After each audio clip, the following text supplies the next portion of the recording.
সোনার বাংলায় সোনার খনি না থাকলেও আছে ঔষধি গাছের খনি। এরকম অনেক গাছ হাটে মাঠে জলে জঙ্গলে বিভিন্ন জায়গায় লুকিয়ে আছে। আমি কয়েকটি গাছের সঙ্গে পরিচয় করিয়েছি আগের ভিডিওগুলোতে, আবারও একটা গাছের সঙ্গে পরিচয় করাবো।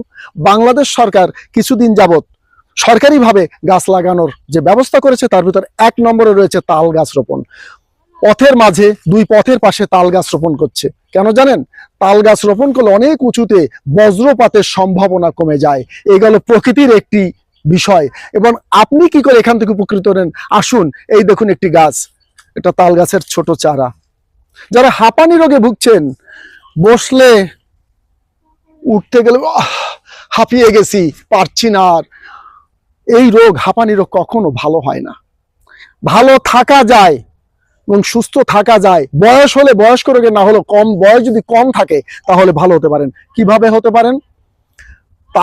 তালের যে ফল হয়, তাল খাওয়ার পরে যে আটি রেখে দেওয়া হয়, কিছুদিন পরে ওর ভেতরে পানির মতো একটা পদার্থ হয়, শক্ত হয়ে গেলে কেটে কেটে লোকে খায়, বাজারে ঘাটে বিক্রি হয়, বাড়ি সংরক্ষণ করে রেখে নিজেরা খায়।